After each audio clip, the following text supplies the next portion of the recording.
Change up. Alright, we've got Logic happening for some reason instead of Cubase. What happened? Well, it's kind of an interesting story. You see, I was working on a project with a client and they're on Logic, right? So, you know, it gets a little bit complicated. You get some Logic files coming in, and then, you know, you're exporting stems to bring them into Cubase, and then after a while that just gets kind of old. So I'm like, you know what? I have Logic. Let's just dig in on Logic. So I started working in Logic on that project, and then I started liking it. So I was like, you know, let me dig in on this a little bit. I already had a little bit of a mix going on for this project in Cubase, but it wasn't fully there yet. And then I was like, you know what, let's try that mix in Logic and see what happens. I ended up liking the Logic mix a little bit better, so I kept going, and now I'm like, fuck it, I'm done. And by done, I mean I'm going to stop working on this because, you know how it is mixing. There's like a saying, a mix is never finished, it's just surrendered. That's basically where I'm at right now. You know, basically anytime I listen to a mix, I'm like, oh, I'd like to change this or, you know, that or whatever. As of today, I'm like, I don't really feel like changing anything. Everything is kind of on purpose as of right now, so now's the time to fucking stop. So I figured to, you know, kind of continue the video series, I should probably make a video about the mix. I apologize for not, like, you know, mixing on camera, but you know, that's like a different kind of wavelength. I can't really mix and speak and, you know, talk about what I'm doing. It's kind of a hard thing. You know, it's almost like chewing gum and walking at the same time. I don't know how people do that. But anyway, let's just go over stuff. The drums, they're still MIDI. Yeah, because I'm crazy like that. Normally I would print these to audio, but I was tweaking stuff pretty much right up to the last minute. And I didn't really see, I'm not, you know, messing with any samples, and I'm worried about phase or anything. Everything's happening in Superior Drummer. And these are just triggering live. So like, you know, each render of this, I mean, I already rendered it out, so it is what it is. But, you know, theoretically, since these are all, you know, kind of randomly triggering and, you know, they do hit variations and stuff, you know, it's kind of a different mix. I think that's one of the main reasons for, you know, I would normally print drums before doing a final render, but I'm like, fuck it, dude, it's fine. Yeah, so we got stuff going on in the mixer. I think I am messing with the bleed. Yeah, I have bleed turned off on some stuff for the room mics. And these are obviously brought down quite a bit, as you can see. I didn't want to completely eliminate them, but, you know, that's what I like about Superior Drummer and pretty much all sample libraries in general, is the ability to control stuff in ways that you can't really control things in real life. I mean, cymbals, I do prefer real cymbals, but yeah, I don't know if I prefer real shells, to be honest. We got some EQ on the kick bus. These are all buses where the individual mics are routed, whatever. Yeah, we're using the multi-outs to then feed these, these multi-outs with drums. So we've got the kick, snare, tom, cymbals, and the rooms. Yeah, I guess we'll go over stuff. Kick. I mean, I'm probably going to end up cutting most of this out because nobody cares that much about this. There's a compressor, and then we've got some gain. We've got this guy.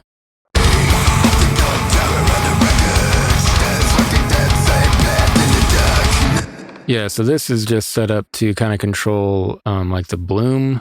I'm trying to let the full, like if it's a single kick, you know, kind of let that all the way through, but like when there's like a run of like, you know, 3 or more like quick kicks, you know, sometimes the low end kind of blooms, and it's just to kind of help kind of keep that in check. And this is just an automated to control the click of the kick for different parts. Yeah. Snare, this is coming out of the snare bus on Superior Drummer. And yeah, there's that.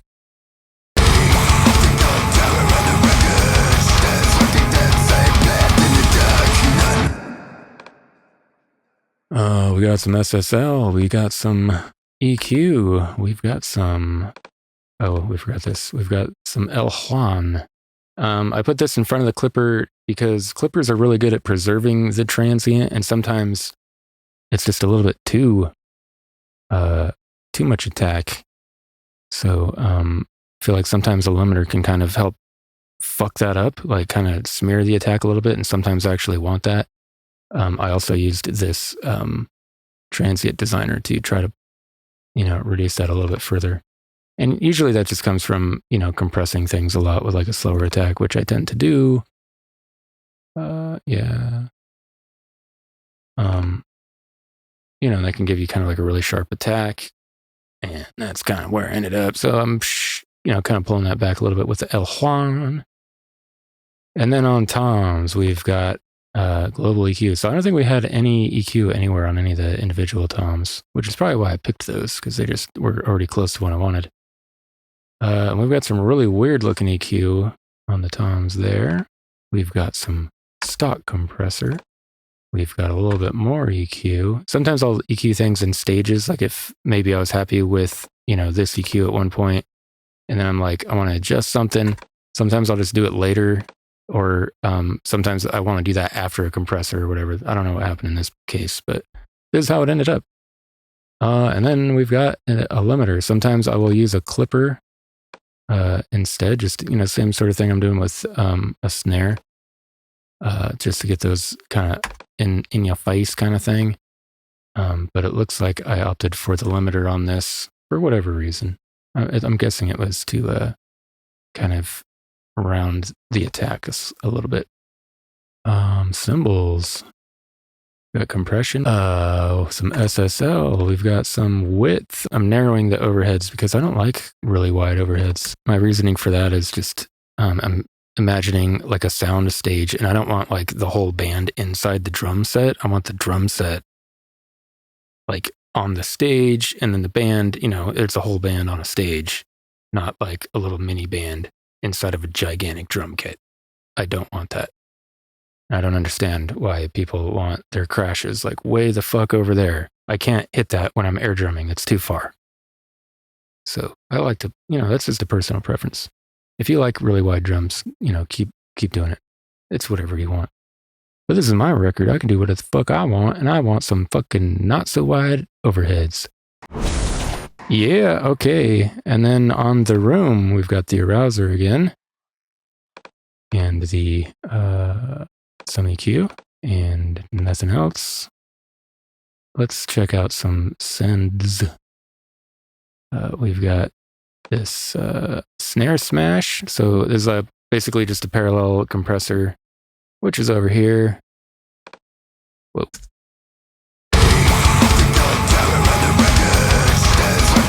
Typically what I will try to do with these is like kind of try to find a ringy frequency and kind of boost that into a compressor and smash it. It usually helps kind of get the tone a little bit more. I like to hear a little bit of ring, a little bit of, I don't want it to just sound like a fucking, stick on a Formica countertop. I want, a little bit of tone. Snare verb, that's the other send. That's just Pro R. And I think, snare plate, that's what I normally go for, is a snare plate. I may have tweaked it a little bit, but probably not. I like to start with that snare plate preset for snare verb. And a lot of people are like, dude, I prefer a snare sample. That's cool. I like snare samples too sometimes, but I also really, maybe it's because I'm old, but I like reverb on a fucking snare, dude. Call me fucking crazy. But like, even if it sounds like a little bit kind of digital or whatever, like I like that, dude. Sounds fucking cool to me. Usually when I'm going for like a snare, like a room sound in a snare, like from the actual room mics, it's more of like a dry, like a bright sort of thing I'm going for. Reverb on snare, I feel like you can kind of get some more like thick, like low mid, like almost like extension. That's just where I'm at with that. I kind of like snare reverb. So yeah, we got all these drums, drum channels or drum buses that feed into the main drum bus. And this has an SSL channel strip. So we're just boosting a bit of top and pulling a little bit of 2.5K out. Oh, there are a couple parts where we've got this oven saturator it kicks on and does stuff. That's on this song right here.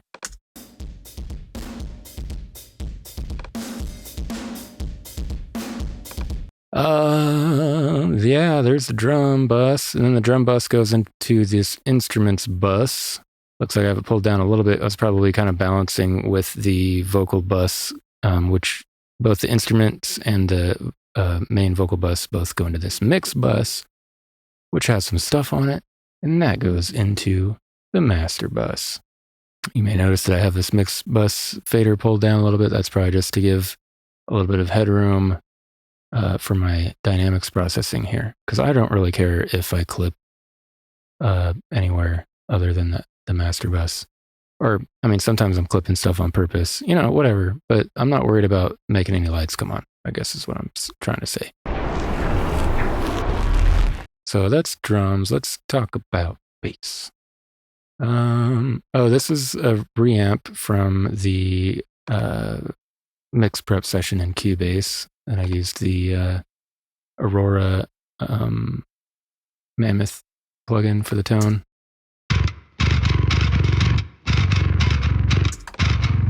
That's the main thing. I had a bunch of processing in Cubase, and then I've got more EQ and some compression. And then this was the DI track, but I've got a bunch of stuff going on. So I've got a compressor, just straight on the DI. I do that quite a bit, just to kind of even out the dynamics before I hit anything. Then I've got an EQ before I hit anything else. And then right in the dark glass. So this is pretty dirty as well, if I remember right. Yeah, and then both of these tracks are feeding into this bass bus, where we have the double tap, which I'm pretty sure this is just like a multi-band compressor.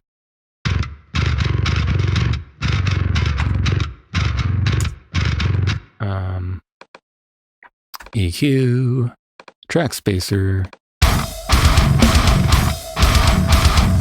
and that's just to help the, it's like the classic sidechain thing where a lot of times we'll do this with Pro Q3 or the Pro MB multiband compressor.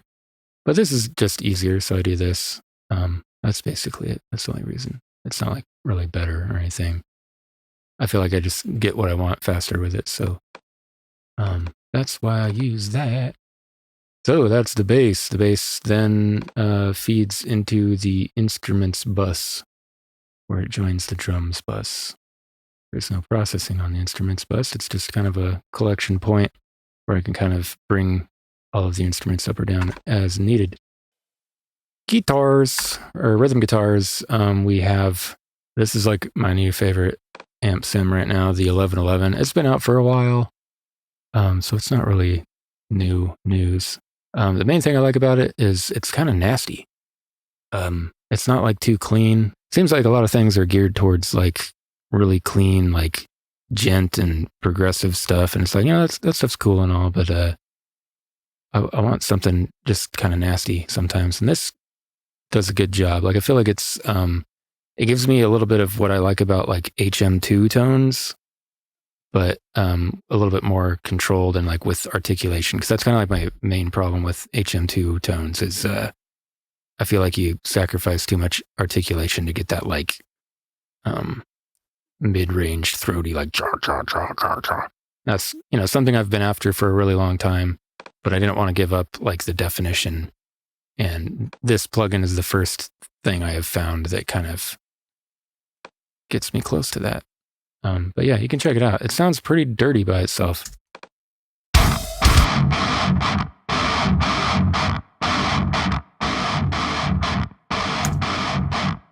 You might hear a little bit of reverb. I am sending that to I'm calling it like the band room. It's just like a little bit of reverb that I'm sending the main instruments to, just to kind of try to put them in a little bit into the same room. That's what you're hearing there. But yeah, that's a cool plugin. So we just have the DIs going straight into that plugin. And then we've got IRDX Core. You've probably heard of this, that Jens Bogren. Jens, I can't remember. The cool guy that makes really awesome records and cool plugins.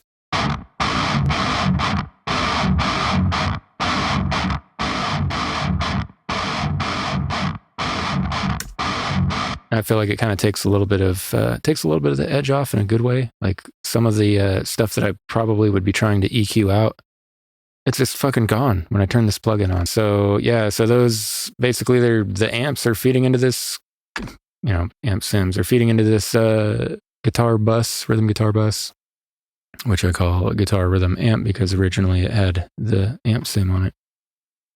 Some EQ with the SSL console thing. A little bit more EQ there. We got some multiband compression to keep the palm mute bloom in check. And then looks like some more sculpting EQ. That's what I was talking about earlier. Like a lot of times I'll do things in phases where it's like, I'll get the main tone. It's like, cool, I'm happy with that. Do some broad, stroke changes with something like a channel strip. Cool, I'm digging it. And then, something will start kind of bugging me a little bit. So then I'll go in a little bit more surgical. And then rather than like going back to that same EQ, I'll sometimes just start a new one because it makes it easier to, if you want to undo the new changes, you just bypass the whole thing. And it looks like I did, quite a few moves here to get that tone, which, maybe it's a shitty tone. I like it. That's the rhythm guitars. And then here's like the rest of the guitars. These are all stems that were printed from the mix prep session in Cubase. So there's already some, they're printed. I think these are mostly Kemper tones anyway. So they were recorded, the tone was already on there on the way in. And then I believe there was quite a bit of processing. Maybe not like a whole lot, but I had some processing in the Cubase session. Looks like we've got some more here, but these are all just individual things. These don't really matter. I'm not going to go over all of these. That'll get boring. So those are guitars. And I don't know if you remember, if you've watched any of the other stuff, but I've got 2 songs in here. I've got 1 song here and 1 song over here. Oh. I just imported everything straight from the Cubase session. Post-production, not a whole lot going on, as you can see. Oh, we've got a little bit of EQ on one of them. Stuff and things. Same thing for this song. Or no, this is synths for the same song. And then we've got post-production for the next song. Same stuff, nothing really fancy. And yeah, whatever, synths, post-production. Not a whole lot going on in there. Vocals, these are stems as well. So most of the processing happened in Cubase. So I don't think any of these tracks are like single vocals. I mean, at some points they are, but they're like a little submix of vocals. And that's why you don't see a whole lot of processing on these tracks, because most of it happened in Cubase. I have this X-Writer on here. I'm kind of experimenting with this plugin. It's kind of like Wave's vocal writer. I think I prefer this one a little bit more just because the interface is a little bit more intuitive. But I don't know. I might just not be into these kind of plugins, these like auto leveler things, because they kind of feel like they throw kind of a wild card into the works. And I still end up doing a bunch of manual automation anyway, so vocal automation, as you can see here. So I don't know. It's probably not worth using those, to be honest. So yeah, that's what we got going on. They're kind of divided into lead vocal parts and backing vocal parts. You can see there's different colors here. Each of these, like the lead vocals and backing vocals, both have their own bus. Lead vocals go to Vox lead and backing vocals go to Vox BG. And these make it a little bit easier to do like delay throws and stuff because, I might want to throw a delay on a lead vocal, but not the backing vocal. So I've got those here, like a quarter note delay, half note delay, and full bar delay. So I've got some automation on that. These are my regular kind of static effects, just reverbs and delays. And then both of the vocal buses feed into, it was just going to this Vauxhall, and then something weird happened with Logic, and I couldn't figure it out. So I just made a new bus, and it's way over here. Whatever, who cares? And then we've got some additional processing just to kind of get things sitting in the mix a little bit more. And then that goes into the mix bus. Oh, we do have other buses for like the synths and post-production. They're like all of the post-production tracks feed into this post bus, which, it's just basically a collection point where I can mute things or, change the volume. And then synths, same thing. Every synth track goes to the synths bus. All of the main instruments go into this instruments bus. Post-production, it just goes straight to the mix bus. It does not go into the instruments bus. Sometimes I'll make the post-production go straight to the master, but not in this case. That's just like sometimes if you don't want like some of the sub drops and stuff to trigger your master bus compression, sometimes you just route it around that master bus compressor. You don't have to worry about it. But I kind of like it to duck a little bit sometimes.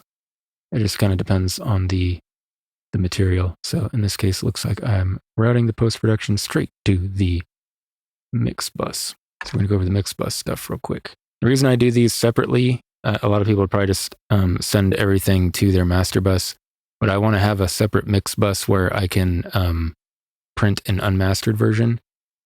I think that's super important. Like if you ever want to come back to the thing later, you might not want to do a full remix, but having the ability to kind of just put a fresh coat of paint on something, like with a remaster, that's super awesome.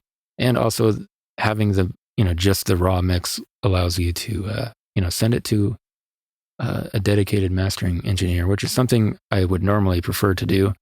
But for this, kind of part of the point of this series or this project is to like do everything myself. So normally I'd be hiring a homeboy to master this for me, but we're going to do it ourselves. And this is separate so that I can print, just the mix without the mastering processing. And you might be like, dude, this looks like a master bus processor you've got here. It is, but this is something I want on the mix. Like if I'm sending this to be mastered, it's like, I want this. This is part of the mix. And there is some compression on here, but like I said, I want this. This is part of the mix. I do additional compression on the master bus, which, like the more heavy-handed stuff. But I want some compression flavor like in the actual mix that I want printed on the mix. So that's why that's happening on the mix bus and not on the master bus. So yeah, we've got infuse and just a bit of EQ. We're boosting 11K. We've also got a bit of saturation. I don't know. You can look up the manual if you want to see how this works. We got a little bit of compression happening here.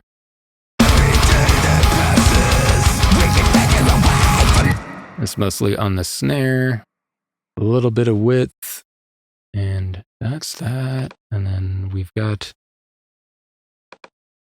some EQ, pulling out some 121 and some 1466 and some 2709.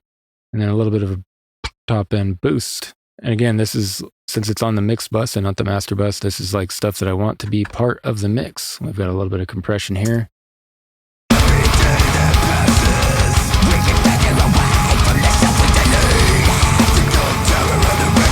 So that's all stuff that I want printed onto my mix. So I did, when I exported this, I did a version with just the mix bus processing and none of this. And I called it the unmastered version.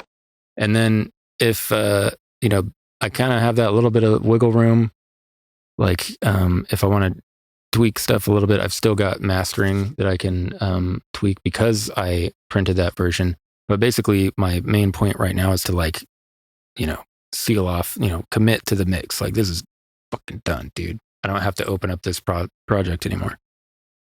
If I want to tweak anything, I can, tweak the master a little bit if I want to, but I'm hoping I don't have to. Let's look at the master bus processors. The mastering chain.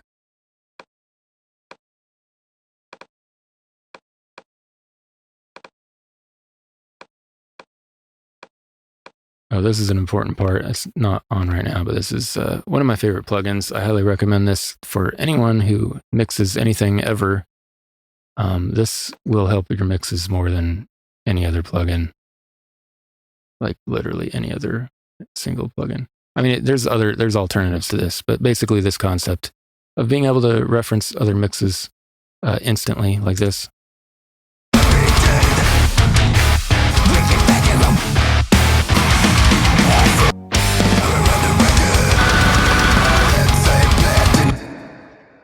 Luckily I'm not monetized because that would probably demonetize my video. But yeah, so you can directly compare your mix, with any other mix that you feel like putting in here.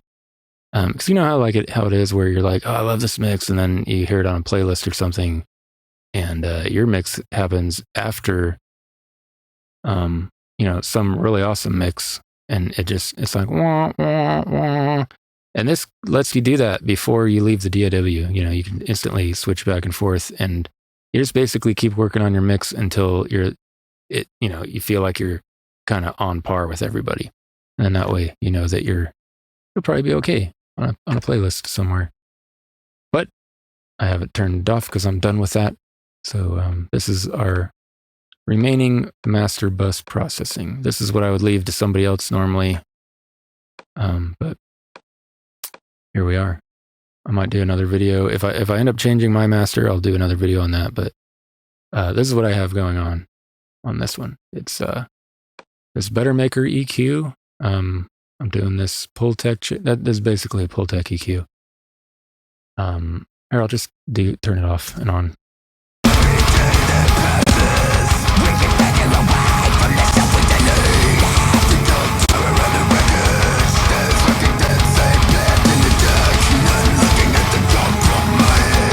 There's a little bit of a lag there, so you might, me turning that on and off might not directly compare with the audio, but it should show you some stuff. And we've got this saturator, the oven.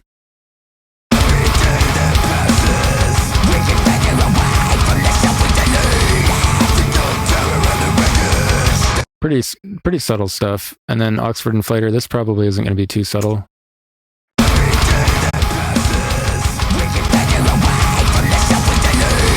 So we're starting to get into volume processing, and then we've got, I'm pretty sure that Oxford inflator is a clipper. I'm not really sure. Then we got another clipper.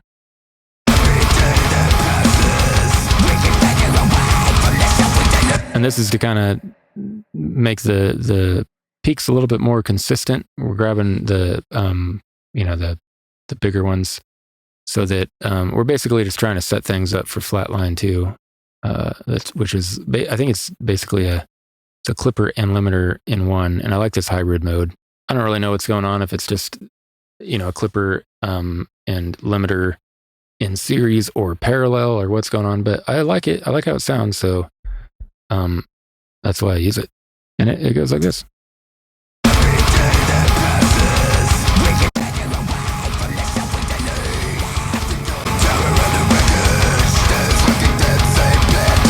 And you can see I'm at 9 integrated LUFS. I don't really give a fuck about LUFS. I know like a lot of people will, they'll be like, oh, you're supposed to be, negative 14 LUFS or whatever for Spotify. I don't give a fuck Spotify, dude. I don't give a fuck what they want. I'll try to go lower, or, do a louder thing, just basically as loud as I can get it before it starts falling apart on me. And I mean, I'll even let it get a little bit stressed. I like the sound of, kind of just being a little bit pushed a little bit too hard. But this is kind of where I'm comfortable with it right now, just based on sound. Let's see what happens if I go harder.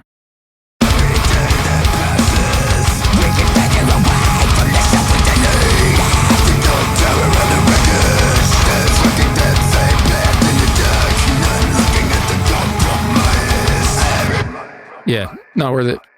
I'm just going to keep it right there for now. If I feel like making it louder, then I will. But when I switch it with other mixes, I'm not hearing I mean, you guys tell me. You fucking tell me. Is this loud enough?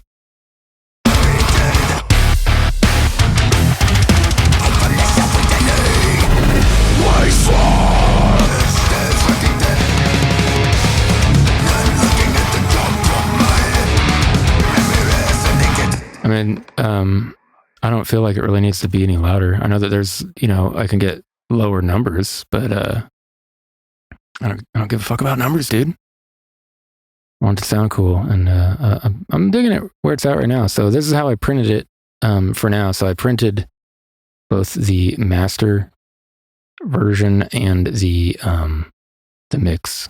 So there's a chance I might, visit the mastering and then just use the mix print.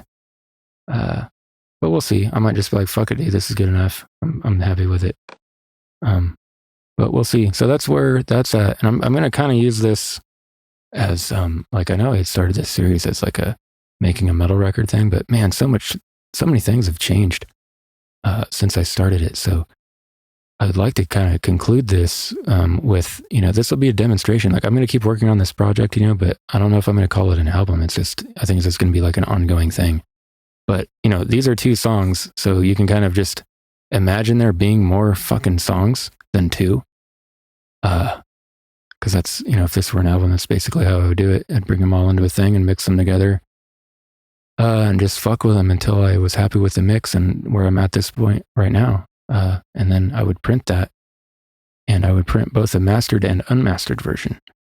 And then at this point, I'm like committing. It's like, if I were working with a client, I would get their approval first. Obviously, everybody has to be happy with the mix. But once we have that approval, then it's like, cool, let's commit. Let's move on. We still have mastering if there's any like little last minute, little fine tuning, little tweaks we want to do. No problem. We are committing. This mix is done. It's already printed. That's it. So I might see you on the next one if we do a mastering thing. But this is basically it. I might do like a conclusion video possibly. But yeah, that's it. That's it. We print it. It's printed. It's done. It's a file. And then we send that to a distributor. First we copyright. If we want to protect it, then we can register it with the Library of Congress. Which I'm probably going to do with these just because it's easy and cheap. And I don't think anybody's ever going to rip this off because I think most people are going to hate this music, but I don't care. I like it. So I don't know. I'll probably do a copyright, then send it out to some distributors once I'm ready. But I got a lot of other projects going on too, so I'm just glad to be done with the mix on this. So cool. All right. See you later.